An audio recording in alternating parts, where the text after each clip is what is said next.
칠판도시를 제가 온 지는 한 10년 됐어요. 10년 전에 파주로 이사 오고 나서 우연히 이제 칠판도시를 바람 쐬러 왔습니다. 저는 아주 충격을 받았어요. 대한민국에 이런 도시가 있나? 이런 공간이 있나? 이거는 대한민국 사람들이 만든 게 아니고 캄캄한 밤에 외계인이 이 도시를 갖고 와가지고 여기다 사뿐히 내려놓고 그냥 간 게 아닌가. 왜? 한국 사람들의 생활 방식에서는 이런 것들이 익숙하지 않았던 거예요.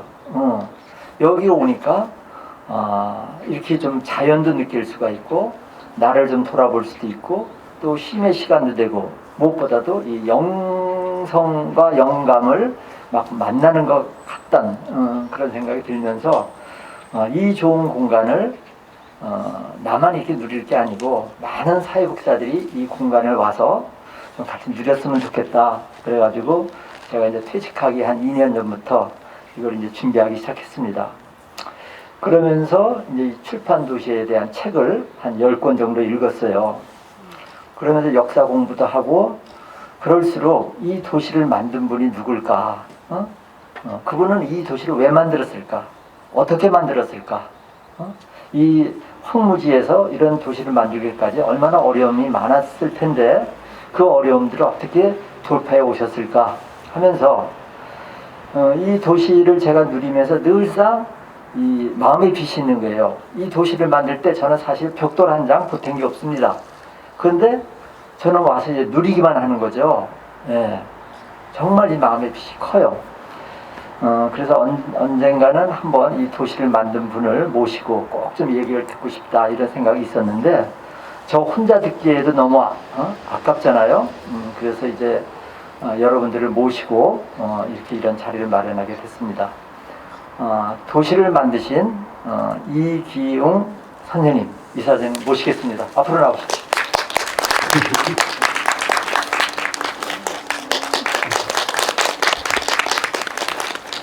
이거 뭘 해야 되나요?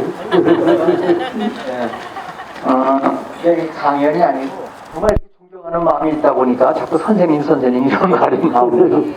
아처럼 이게 험악한 세상에서 안다운 말을 할 시간도 많지가 않은데 좋은 시간이 왔구나 이런 기쁨이 저한테는 저 멀리서 들려왔습니다. 그래서 제가 엊그저께 제가 매화다담을 여기서 했는데 꽃이 좀 덜 폈어요. 오늘은 만개해서 오늘 아주 여러분께서 축복받은 이런 날씨와 환경을 이렇게 만나시게 되는데 그거로서 나는 여러 가지 우리 이명국 선생님께서 기도하시는 바 모든 것을 이루셨다 이런 생각을 하고 말씀 안 하셔도 다 아시는 얘기는 좀 빼고 선생님 오늘 너무 날씨가 좋습니다. 글쎄요 여러분 1개월을 제가 미뤘잖아요. 미룬 사람이 저죠. 네. 놀라운 예측과 하나님의 축복이 있다는 게 정말 기적 같습니다. 네. 원래는 3월 달에 여기 책 박물관에서 하기로 했었어요. 근데 한 닷새 전에 선생님께서 그래도 이 출판 도시를 얘기하는 자리로서는 박물관도 나쁘지 않지만은 더 좋은 자리가 있다. 우리 서호정사 이 마당에서 그때쯤이면은 매화가 필 텐데 그 매화꽃 향기를 맡으면서 그 마당에서 하면은 제격이겠다 하면서 이제 말씀하셨어요. 이게 저는 다 연락을 한 마당이라서 조금 난감했지만은 이제 어르신 말씀이니까 무조건 따라야죠.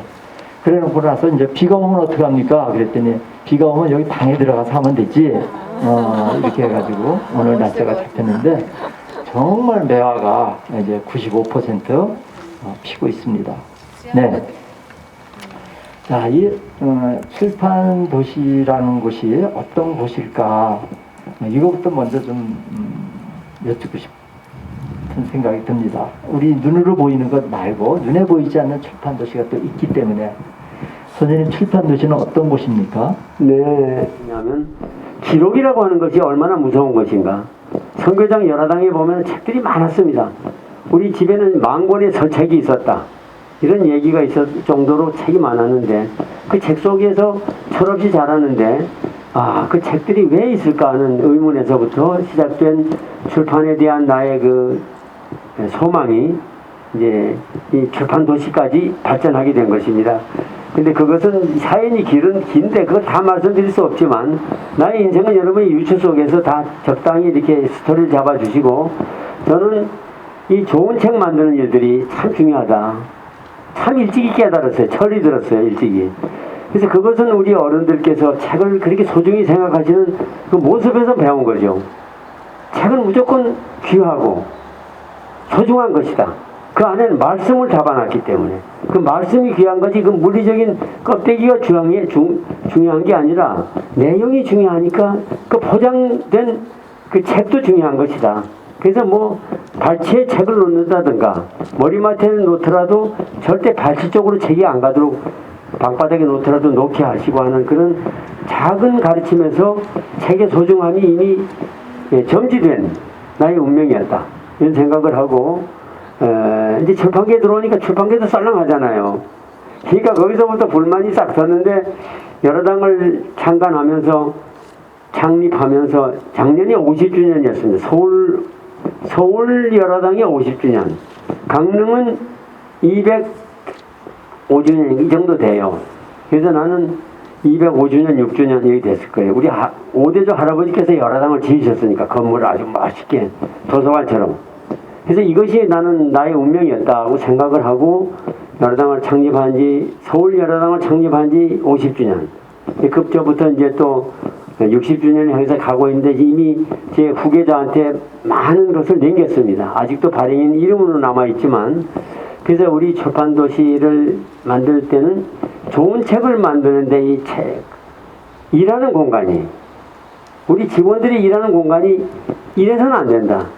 월급도 중요하지만 아까 보이지 않는 곳에 대한 이야기를 말씀하셨지만 보이지 않는 우리 노동에 대한 대가도 중요하지만 그 일을 하는 건축적 공간이 인간의 마음을 만든다고 그러잖아요. 건축 공간이 환경이 넓게는 환경이 그래서 우리는 이 환경과 공간의 연출을 인간의 일을 할 수 있는 공간 인간의 사유를 할 수 있는 여유와 어떻게 보면은 인간의 속도를 지키게 하는 것 인간을 흔들지 않고 인간의 마음을 구현해낼 수 있는 그 멋진 공간이 아니면 효율적인 공간이 또 편안한 공간이 필요하다. 그래서 제가 이 편안한 공간에 대한 이야기를 하면서 우리가 이상도시를 하나 만들자. 이상적인 마을을 하나 만들자. 그건 어떻게 그 이데아의 그 형태는 나도 모르지만 각각의 모습이 다 있는 거거든요. 그렇지만은 저는 유독이 책을 만드는 공간은 인간의 속도를 보장해주는 그런 공간이어야 된다. 그래서 여러 당 보면 비교적 그 공간이 여유있게 남아있지만 아직도 나하고 마음이 조금 다른 분들에게는 모델은 되지만 그게 습관화가 안 되니까 가끔 가다가 제가 남의 출판사에 가서도 조금 좀 주제넘은 이게 충고도 해드리고 그래요. 요즘은 사실은 좀 여유로워져서 제가 어제도 뭐 여기 일하는 일들을 많이 거들면서 우리 백 실장 어디 갔어요? 백 실장이 참 바쁩니다. 저기 있네요. 제가 인터뷰해서 여기 일을 하게 되고 다 정이 생기고 우리가 옛날에 성교장에서 어렸을 때 마을이 조용한 마을이 어른들이 왔다 갔다 하면서 매화꽃이 피고 새가 지저귀고 또 겨울 되면 눈이 오고 하는 일상의 어떤 사이클들이 나름대로 옛날 모습을 갖추고 있다 하는 생각을 하고 책을 만드는 속도를 유지하는 그런 이제 역사가 많이 좀 흘러야 되겠지만 그런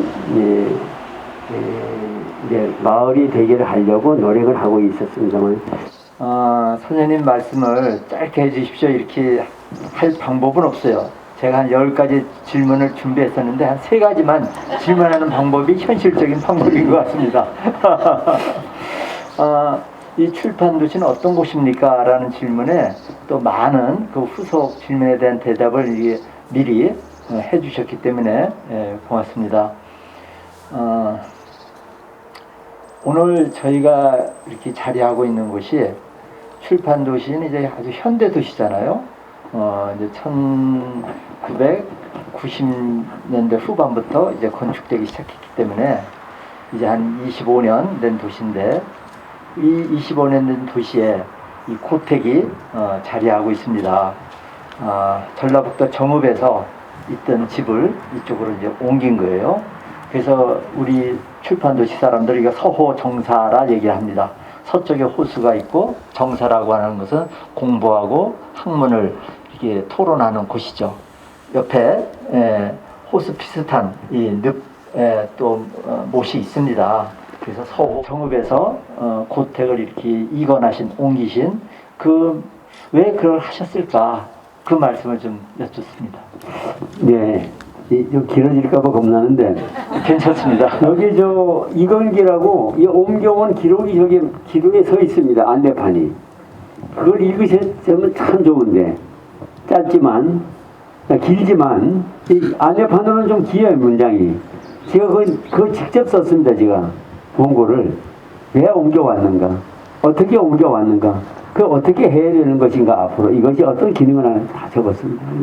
제가 거기 정읍에 대해서 관심을 둔 것은 거기에 염주 만드는 저희가 지인이 하나 있는데, 그때부터 정읍에 대한 애정이 많아서 제가 정읍에 자주 놀러 갔어요. 그 염주 만드는 사람 때문에. 그 붙어있는 담 바퀴인데 다 쓰러져 가는 거예요. 그러니까 이 염주 만드는 사람도 인간 문화재인데, 이 사장 저거 다 쓰러져 가는데 저 아깝다. 사실 원체는 지정을 받은 문화재는 만들어가지고 이게 원형이 많이 훼손됐어요. 오히려 지정받은 거는 지정 안 받은 것이 오리지널하게 확 지키고 있는데, 그게 낡아가지고 다 쓰러져 가는 거야. 이걸 빨리 옮기지 않으면 그해 겨울에는 무너질 거라. 그래서 제가 그걸 소홀히 하지 않아요. 제가 문화재에 대한 인식이 너무 높으니까. 그래서 제가 브레이크를 걸고, 여기에 전 건물 중에서 두 번째 건물이에요. 이 옮겨온 이 건물이. 왜냐하면 다 쓰러져 가니까 이거 지나니까 안 되니까. 그래서 이걸 건축비를 어디다 조달합니까? 우리 위원회에서도 이사회에서 안건을 올렸죠. 근데 이 양반들이 저한테 너무나 일방적으로 믿어주니까 그 이사장이 어떤 계획으로 이거를 옮기느냐.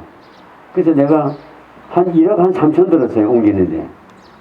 여기 이게 매립을 했어요. 여기는 매립을 하고, 여기에 수로가 있는데 수로를 좀 더 메꾸고, 이 지역은 어차피 대지로 써야 되니까 이게 매립을 많이 했습니다. 이게 층고는 여기 워낙 저지대라서 수로에다가 늪지예요. 이 자체가 한강이 여기 자유로가 없을 때는 한강입니다. 여기가 장마가 들면 여기 물이 차요. 그래서 자유로를 만들면서 고속도로를 만들면서 이 제방을 만든 겁니다. 이게 여기 생태가 바뀌어가지고 상당한 부분이 생태를 최대한 살리는 걸로.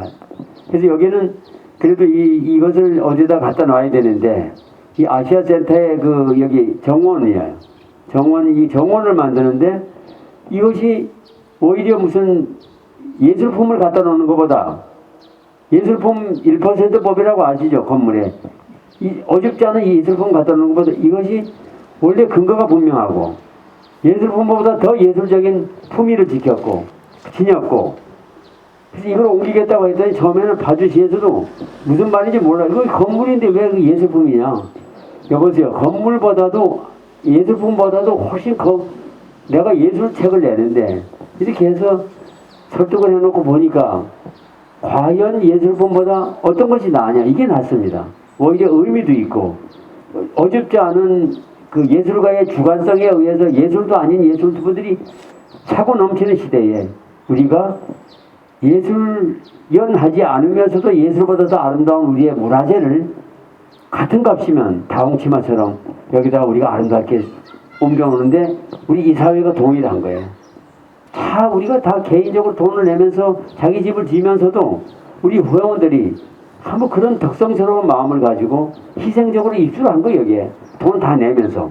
그래서 제가 이런 눈물겨운 사연을 가진 하나의 징표로서 이 도시의 이 건물을 옮겨온 것이다. 그래서 그걸 여기서 내가 여기서 좀 대화를 하시자고 한 이유도, 이 의미 있는 공간에서 우리가 역사를 이야기하면 이 도시의 정체성이 잘 저절로 드러나지 않겠느냐. 그래서 저는 건축가들보다 여기다가 옮기자고 한 말하자면 이게 이 출판 도시가 전부 바둑판이라고 볼 때, 장기판이라고 볼 때 이게 일종의 아무것도 없는 바둑판에 그 고수들이 화점에다가 땅 때리잖아요. 고수들은 화점에다 왜 이 화점에다 때리냐는 의미를 나중에 찾게 된다. 제가 그렇게 얘기했습니다. 여보세요. 우리 이사회에서 우리가 고수입니다. 고수니까 여기 왔고 어려운 부지를 만들었고 우리가 미래를 향해서 이데아의 그 세계를 현실로 끄집어내서 이 도시를 만드는데 우리가 이런 고수 노릇을 하지 않으면 안 되기 때문에 이 화점에 땅 때린 이 서구정사는 바로 고수들의 첫 방에 때리는 화점에 놓는 바둑돌과 같다. 이런 이사회에 제가 얘기를 한 적이 있는데 지금 그 얘기를 기억을 하고 역시 이기웅이라는 사람이 믿을만 했다는 것을 당신들이 자랑스럽게 생각한다. 이런 말씀. 제가 그저 심부름을 하더라도 가능하면 제가 실수 안 나려고. 우리나라에 어딜 가나 그 냇가에는 다리가 있고 강에도 다리가 있는데 그 다리 이름들이 서울만 하더라도 다리가 한 30개 정도 있습니다. 첫 번째 다리가 버스 타고 오신 분들은 은석교 사거리라고 하는 정류장에 내릴 텐데 그 다리는 조금 안쪽으로 들어가 있습니다. 저 동네로. 그 우리나라 출판계의 거두이신 을류문화사 정진숙 그 대표님의 호가 은석입니다. 그래서 은석교가 된 거고 그리고 또 이제 정약용 선생님의 이름 다산교 또 여기가 건축 도시이기도 해서 건축가 중에 한 명 김수근 선생님의 호를 따서 이석교 또 저쪽 롯데아울렛 쪽으로 가면은 출판 도시가 출판이면서 또 영화의 도시이기도 해요. 일제시대 때 영화를 통해서 또 독립운동을 하셨던 나홍규 선생님의 호를 따서 춘사교 이게 있습니다. 근데 지금 여기 바로 우리 출판도시에서 제일 큰 다리예요. 이 다리가 응칠교라고 해서 안중근 다리입니다. 이 선생님께서 응칠교라고 이제 명명도 하셨지만은 또 여기서 조금 가면 해일이가 있는데 해일이에 안중근 영원 도서관을 또 관장하고 계십니다. 그래서 선생님께서는 이 안중근 의사와 특별한 그런 이제 생각이 있으신 것 같아서 이 응칠교도 그렇고 안중근 영원 도서관도 그렇고 그걸 여쭙지 않을 수가 없을 것 같습니다. 예. 이렇게 자꾸 퍼지다 보니까 제가 무슨 크게 그분에게 특별한 관계성이 있고 해서 뭐 의미 있게 뭐 전략적으로만 하는 것 같지 그게 아니고 저는 안중근 모르진 않죠. 다 아시잖아요. 안다고 하는 것은 무엇인가 하고 물었을 때 참 차이가 많습니다. 그 안다고 이래가지고 시험 봐가지고 들어간 것이 아무 효력 없는 지식이듯이 안다고 하는 것은 보다 더 깊은 인식을 하고 그 깨달음 속에서 그 가치를 실천하는 것이 아는 것이지.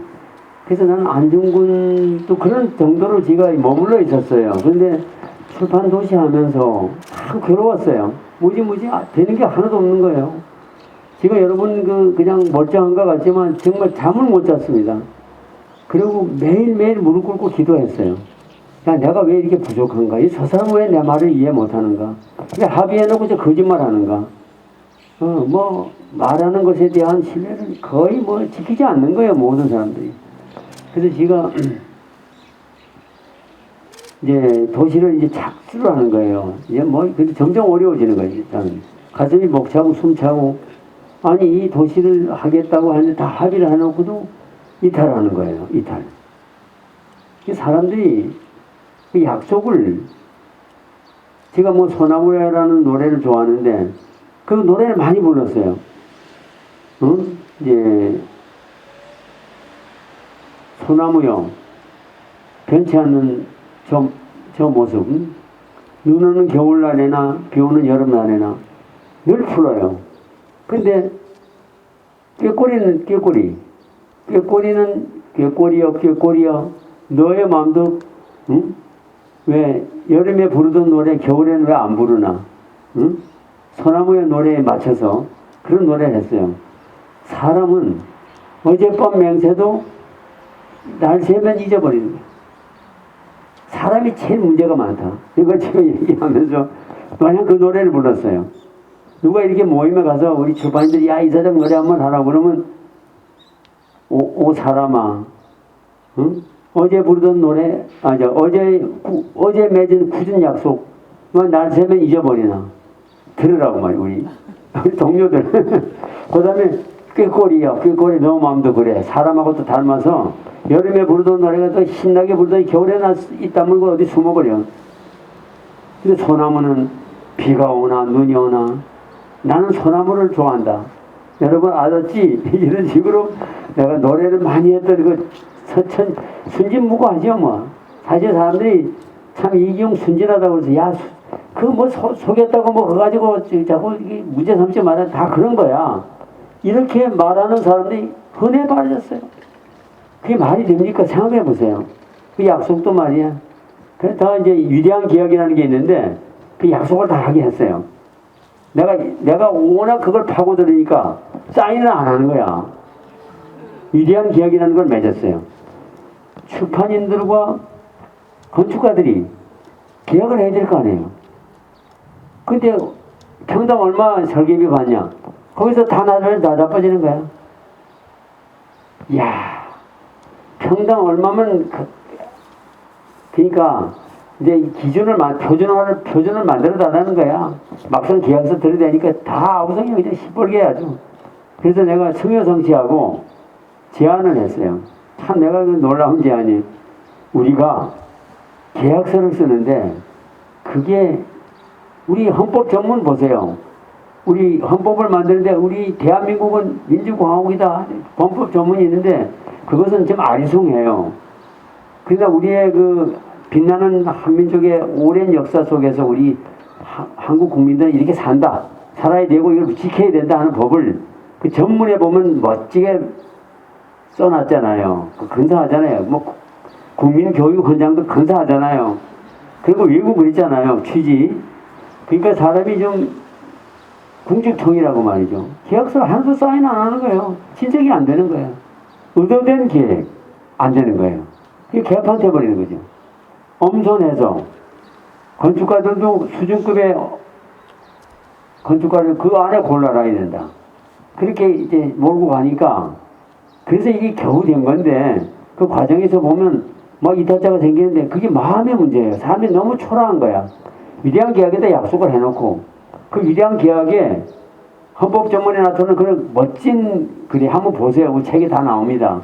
우리 이명구 선생님 다 읽으셨어요. 이분이 읽으시고 저한테 초청하신 거예요. 그래서 제가 위대한 계약의 초안을 내가 잡았습니다. 그 성효상하고 둘이 성효상 건축가 아시죠? 코디네이터 했어요. 하면서 우리가 멋진 문장을 집어넣었죠.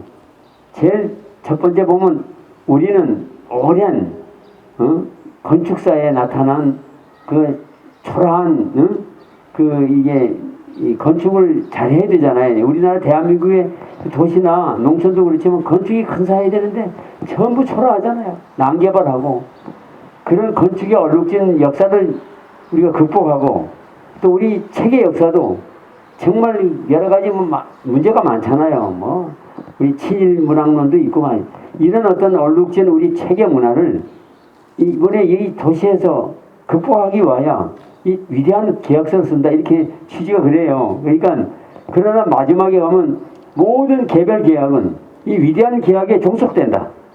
그것만 붙여놨어요. 그러니까 논리적으로 맞잖아요. 근데 그러니까 위대한 계약에는 다 찬성을 해요. 그래서 실제 계약에서는 이게 얼마나 이게 영향을 주는 거냐. 그래. 법적으로 영향을 준다. 법적으로 영향을 안 준다. 양론이 벌어졌어요. 우리 회원들 간에. 그래서 나 이거 얼마나 싸운지 모릅니다. 사람들이 그렇게 마음이 무섭더라고. 섬찟해요. 그래서 제가 안중근 선생을 그리워한 것은 야 내가 포기할까 했어요. 내가 이민 가려고 그랬어요. 이민. 저기 웨일스 지방으로 영국의 웨일스 쪽으로 내가 장소까지 봐놨어요. 내가 한국을 떠난다. 내가 무슨 죄를 지었나? 별 얘기를 하고 내가 뭐 대가를 받나? 응? 내가 내 개인의 어떤 무슨 용역에 대한 계약을 내가 했냐? 따지지 않다가 그 다음에 안중근 옥중 자사전을 옥중의 그 기록을 보면서 다시 한번 읽었어요. 안중근 선생이라면 뭐라고 했을까 이거. 보니까 답이 나오더라고요. 답이 나와요. 야, 그거 가지고 너가 대단하게 까부냐? 몸을 던져라, 너. 몸을 던져.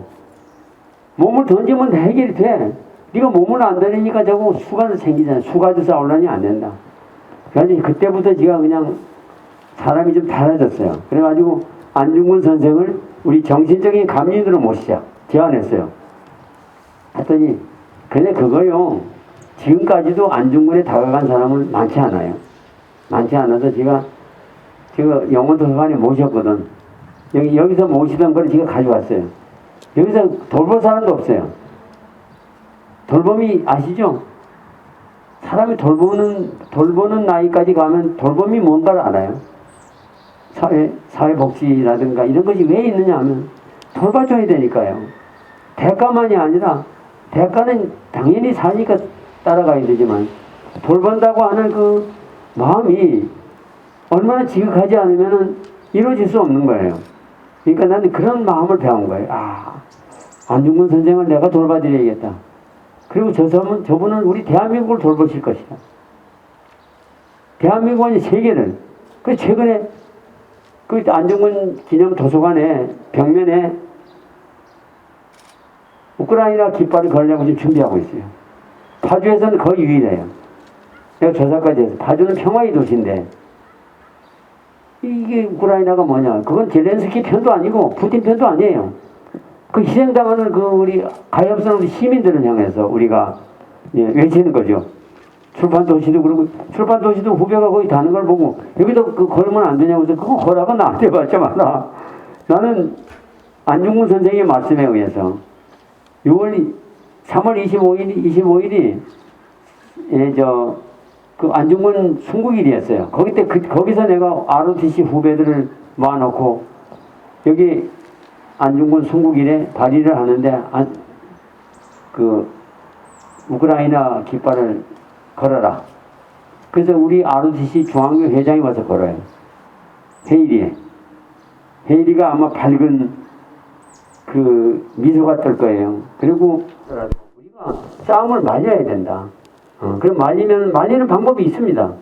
저는 민주주의라는 거 하는 것이 다수결이 아닙니다. 만장일치입니다. 이 도시는 만장일치 아니면 절대 결의를 안 했습니다. 왜냐면 개개인의 다 이권이 있기 때문에.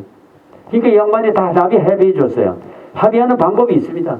절대 그게 불가능이 없어요. 안중근 선생이야말로 만장일치 아니면 결정을 못 하셨습니다. 심리적으로 제가 해석을 하는 것입니다. 그래서 저는 민주주의란 늘 만장일치다. 그것이 민주주의다. 그것이 나는 민주주의에 대한 답입니다. 그래서 저는 안중근 선생이야말로 나에게는 위대한 스승이셨고, 그분은 세계 평화를 향해서 지금도 외치십니다. 역사 속에서. 역사의 시계가 있습니다. 대단히 안중근 시계가 맞춰지고 있습니다. 손목 시계도 아니고 역사의 시계는 나의 개인의 시계가 아니에요. 우리 민족사의 시계도 있고 세계사의 시계가 있습니다. 그것이 돌아가는. 그래서 인간은 영원성을 믿고서 우리 그 역사에다 맡기잖아요. 인간은 영원성을 믿습니다. 그러니까 영원성을 믿는 그 순서에서 안중근은 당신의 몸을 던진 거예요. 내세에서 봅시다 그랬어요. 어머니한테도 우리 유언을 내겠고, 자식들에게도 유언을 내겠고, 부인에게도 유언을 내겠습니다. 신부에게도 유언을 해서 내세에서 뵙겠습니다. 그리고 사형을 받으신 거예요. 그러니까 이런 것은 인간이 당대에만 살고 당대에만 잘 살면 된다는 식의 어떤 그런 아주 송좁은 논리에서 우리가 크게 벗어나지 않는 나는 이 출판도시 만들어 소용없습니다. 당대에서 이게 끝나버리는 일이라면 우리가 할 필요도 없었고, 그것은 저에게는 늘 제가 대담하게 후배들에게 얘기하는 게 바로 그런 점입니다. 그래서 저는 말씀이 좀 이게 혼란스러우실 수도 있죠.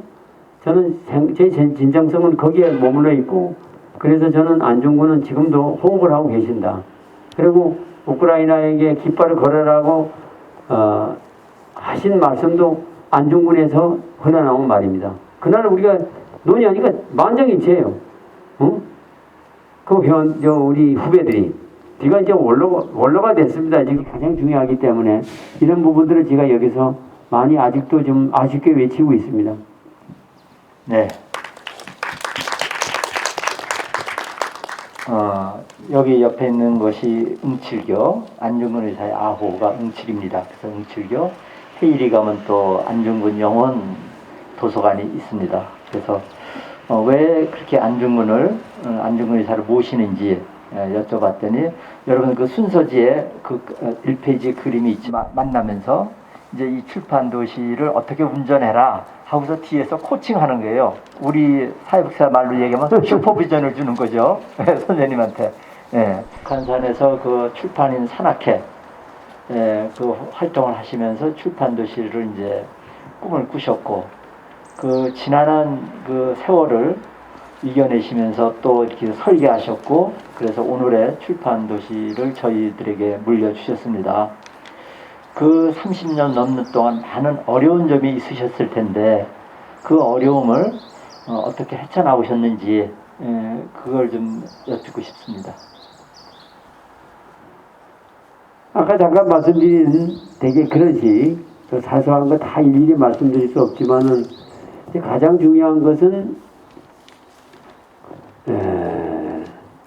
공무집행하는 분들 이제 이게 하두들 그 민원인들하고 싸움이 되기 때문에 그냥 다툼 외에는 온당한 그 합의 뜻이 맞거나 그러니까 그 담당자들도 전문성이 워낙 떨어지는 데다가 또 이쪽도 준비도 제대로 안 된 데다가 주먹구구식으로 이렇게 일이 벌어지는데 거기에 휩쓸리는 거예요. 출판도시는 상당히 정교하고 남다른 누구든지 다 남다른 뜻이라고 말은 하지만 우리 체계 문화는 사실 이게 우리 예를 들어서 역사 교과서 있잖아요. 왜 정치가들이 역사 교과서를 싸우냐 이 말이죠.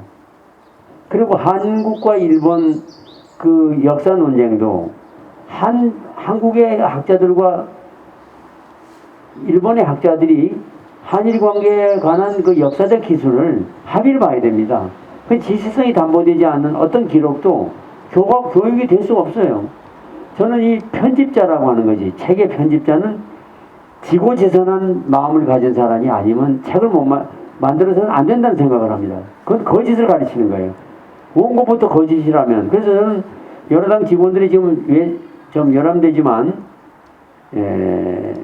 저자들이 오면 거의 직원들을 교육을 시킵니다. 여기에 대해서 공부를 해라. 여기에 대해서 판단을 해라. 그리고 모르면 물어라.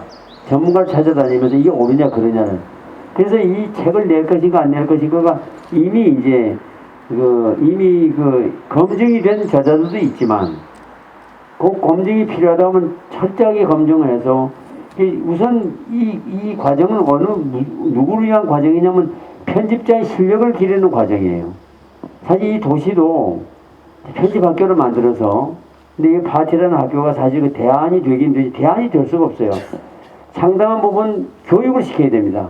책을 만드는 교육은 국립으로 해야 됩니다. 국가가 말하자면 우리의 옛날에 규장각이라든가 그 집현전이라든가 국립 아닙니까? 국립도 제왕이 직접 하는 거예요. 제왕이 직접 총장도 되고 교수가 되는 거예요.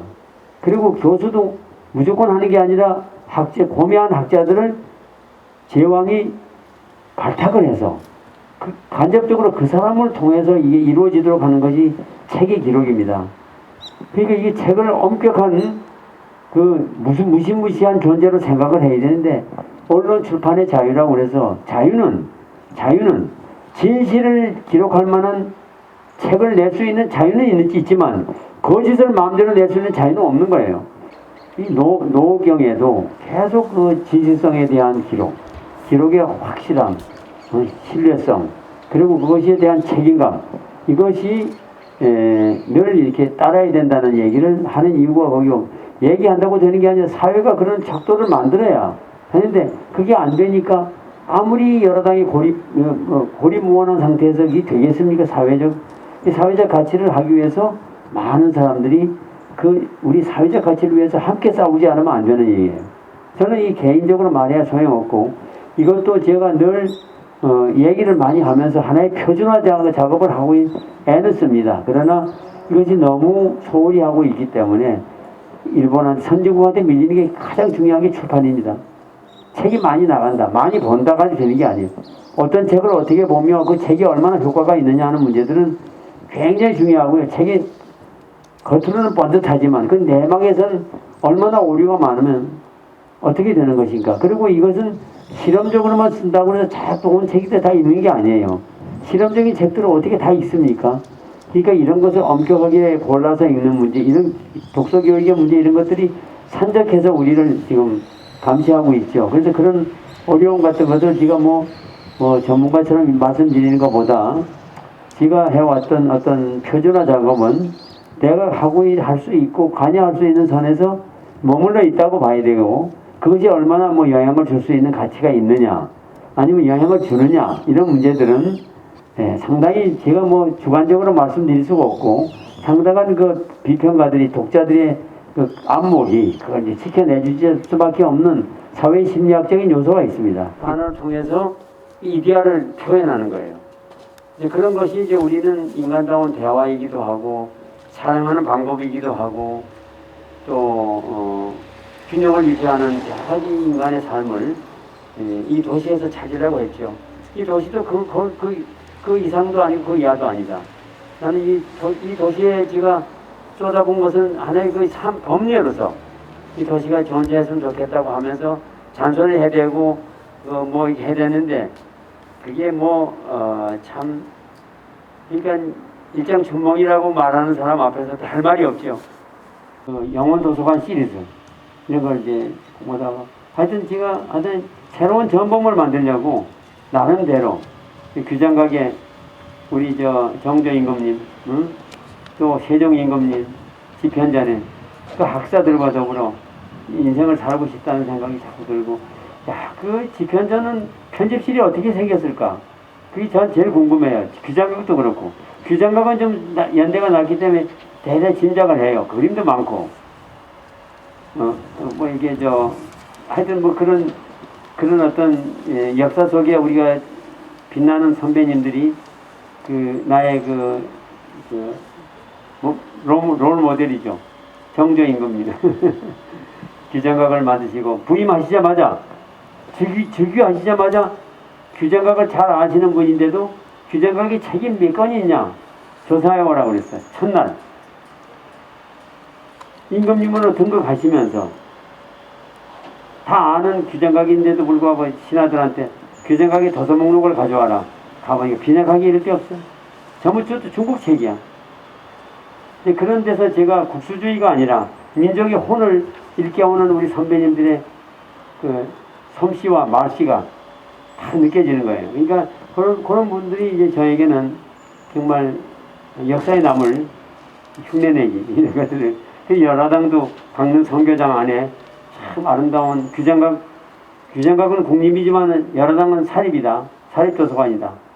이렇게 얘기하고 합니다. 그래서 여러분 그런 부분은 좀 저는 이해하시는데 좀 도움이 되고, 그게 그냥 저에게 큰 위안이에요. 우리 오대조 할아버지께서 지으셨는데 그 집을 지으신 오대조 할아버지께서 늘 저한테 지엄한 그 책에 대한 지침을 주신다, 이런 생각을 하면서 내공을 하나씩 쌓아갑니다. 아직도.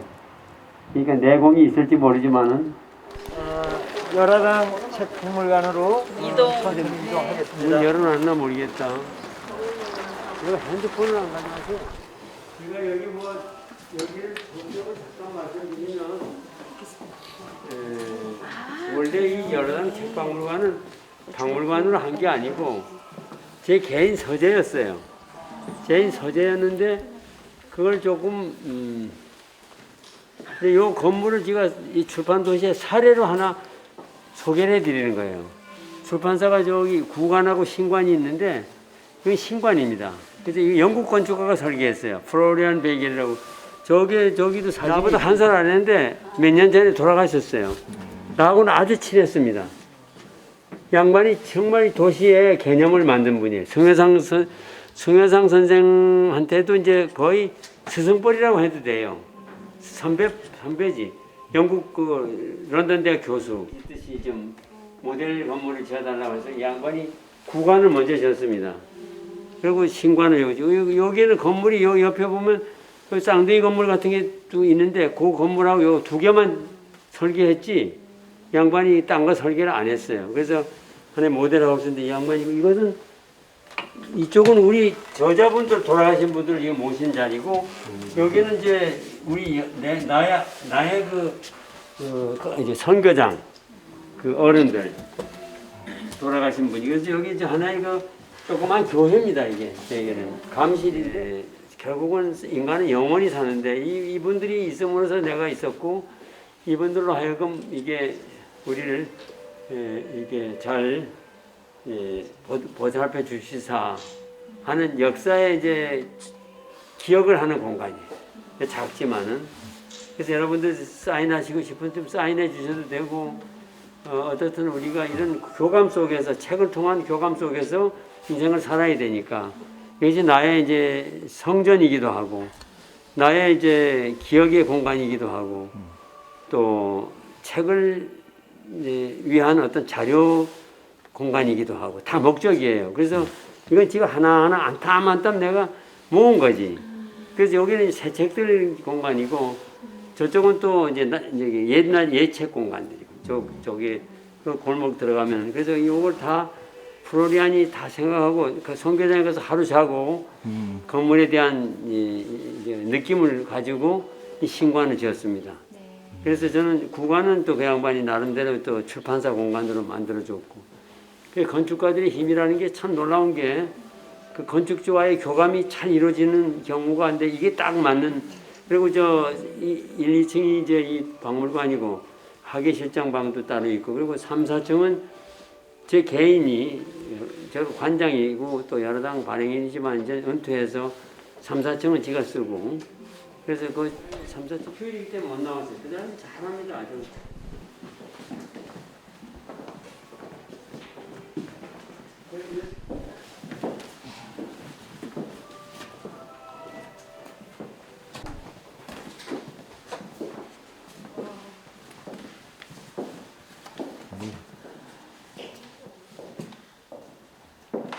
문학 라이프치히라고 하는 독일에 옛 그 도시가 있는데 그 도시는 그 책의 도시입니다. 그래서 구텐베르그 혁명 이후에 활자, 뭐 주조, 뭐 종이 생산, 그래서 책을 만드는 여러 가지 다각적인 요소들을 한 도시에서 갖춰놓지 않으면 그 도시가 이제 성격을 이제 삶을 안 되기 때문에 성격이 안 되기 때문에 거기는 아주 집약적으로 책을 만드는 시스템들로 갖춰 있던 중세 도시부터 중세에서부터 했던 도시인데 거기에 도서 축제가 아주 연중 행사예요. 근데 동독 지역에 있다가 이제 통일되는 바람에 서양하고 이제 합쳤는데 동서가 합쳤는데 그러다 보니까 프랑크푸르트가 그 분단 시대에는 거의 독점을 하다시피 했어요. 근데 통일되고 나서는 이제 옛날 그걸 찾기 위해서 이렇게 라이프치히가 그 옛 영화를 되찾기 위한 도서 전시회를 열심히 합니다. 지가 국가관을 자청해서 그걸 꼭 지가 참석을 해요. 이게 워낙 넓기 때문에 특집이 너무 많아서 역사와 오늘까지는 이제 작년에 했고 또 오늘과 한국의 미래, 문학의 미래에 대한 전시를 이제 금년에 하는데 금년에도 캔슬됐어요. 그래서 양해를 구하고 이게 매년 라이프치히에서 했는데 그래서 저널을 냅니다. 저널을 내는데 이번에도 저널 이제 6월 달에 나옵니다. 그래서 6월 달에 베를린에서 우리 한국관만 따로 해요. 그래서 전시공이 이미 준비되어 있습니다. 이제 그거 하면서 이제 문학에 관한 이게 우리 학예사가 이제 이걸 좀 나름대로 박물관에 있던 문학 책들을 전시한 것 같아요. 그 구텐베르그 전집이에요. 죄송합니다. 마틴 루터 종교개혁의 아버지께서 평생 쓰신 성경 번역, 뭐 이런 주석서 이런 것들 다 모은 전집입니다. 이게 한 500년 된 책이에요. 독일의 전란을 다 겪은 책인데 엉망진창인 책을 그 독일의 그 복원 작업을 하는 이게 수리하는 문화재 수리하는 데가 있는데 도서 수리는 굉장히 정밀하죠. 거기서 깨끗이 해줬어요. 해주는데 돈은 좀 많이 냈죠, 아무래도. 한국에 가서 수리하라고 그러는데 한국에 수리할 데가 없어요. 아, 왜 없냐고 그래서 저희 나라도 뭐 역사가 많다며. 그러면서 우리나라에 이제 수리하는 사람이 어디 있겠어요. 독일에는 그게 있어, 진짜. 그래서 뭐 핀세트 가지고 하면서 이게 다 수리하는 가죽을 다 씌우고 해서 너덜너덜 했어요, 어떤 거는. 근데 그걸 다 아주 전란을 겪었으니까. 요 책은, 인쇄한 거. 요 책은 네. 그 괴테가 살아있을 때 전집 나온 거예요. 괴테가, 그래서 괴테가 돌아가시고 나서도 일부 왕관은 돌아가시고 나서 다 왕관이 됐는데 살아계실 때 시작을 한 책이에요. 그래서 반 이상은 괴테가 살아있을 때 나오고, 그 다음에 그때 책은 귀했으니까 만들기 어렵고.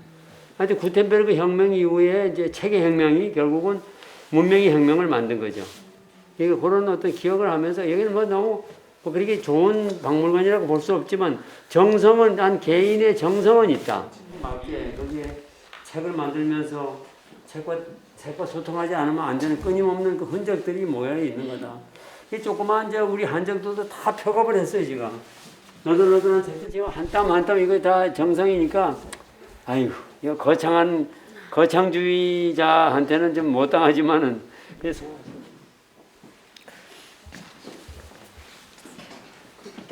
그래서 이런 거 모처럼 오신 분들이 계시다고 그래서 제가 이 선생님께 제가 일부러 이게 나오기도 힘들. 그 당시 그 출간된 책을 직접 보고 싶잖아요. 근데 저거를 열 수 있는 키는 학예사 선생님이 우리 학예 실장이. 네, 그래서 여러분들이 근데 그렇게 해야 돼요. 그렇잖아요. 그 주인이라고 소리 지어도 주인이 아닌 사람도 많고 주인이고자 소박하게 생각하면서 정성을 기울이는 사람이 이 세상의 주인이죠. 그 무슨 성경에도 나옵니다. 그게 주인이고자 하는 자에게. 그러냐. 그래서 이제 책마을 프로그램이라든가 구상을 얘기했더니 이 건물 구조는 다중 이용 시설이 아니고 사무실 내지는 연구실로서 설계가 됐기 때문에 그렇게 책마을이 계획하는 것처럼 여러 사람들이 드나들면서 소통하고 하는 거에는 이 건물은 안 맞는 것 같다 하면서 이제 그때 제가 조금 미안합니다. 서운하셨어요. 서운하긴 했지만 그리고 이제 GSP에 들어가게 됐고요. 선생님께서 이렇게 귀한 시간을 내주셨는데 지금 여러분들이 사회복지사인 것만 알지 어떤 분야에서 어떤 일을 하는지는 이제 모르고 계세요. 그래서 편의 달이 호숫가에 질 때면 저 건너편에 달이 지누나 그래 뭐더라? 바람에 나는 눈동자에는 붉은 빛으로 어이가 친구 내 친구 어이 이별할까나 친구 내 친구